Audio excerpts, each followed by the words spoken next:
अस्सलाम वालेकुम। मेरा नाम डॉक्टर शायान है। आज मैं आप लोगों को एक बहुत ही important thing as far as medicine and rheumatology is concern बताना चाहूँगा, वो है uric acid level. Uric acid level एक ऐसी चीज़ है जिसको जो है ना बहुत ज़्यादा ओवर जो है ना डायग्नोस किया जाता है और गलत जो है ना उसकी लेवल को ट्रीट किया जाता है। तो एक चीज़ सबसे इम्पॉर्टेंट इसमें ये होती है कि देखें यूरिक एसिड और पेशेंट के सिम्टम्स, अगर ये दोनों चीज़ें आपको मिल रही हैं तो ट्रीटमेंट के हवाले से अगर हम बात करें तो उस वक्त हम जाते हैं। अदरवाइज़ बेहतर ये होता है go for any management of the patient until unless you do not take detailed history.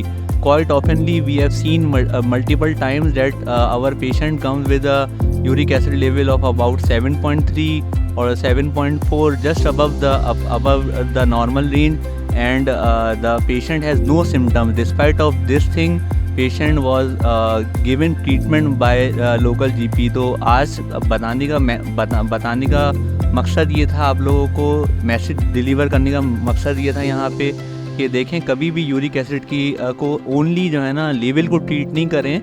We have to check both the things, symptoms and uric acid level.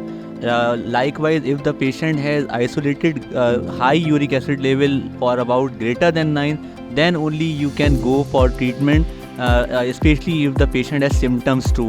तो ये बहुत इम्पॉर्टेंट थिंग है। तो आज के इस लेवल पे हाइपर यूरिसीमिया के मौके के ऊपर, डे के ऊपर अवेयरनेस प्रोग्राम कंपेन के तौर पे मैं आप लोगों को ये मैसेज देना चाहता हूँ कि कभी भी आइसोलेटेड यूरिक एसिड को नहीं लें। एक प्रॉपर हिस्ट्री को इवेलुएट करें सबसे पहले, जो कि एक बेसिक जो है ना फंडामेंटल है हमारी मेडिकल फील्ड में।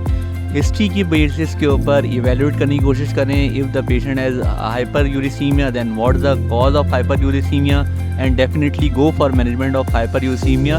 It's not like we are here to treat the hyperuricemia level as a good doctor and physician. Thank you.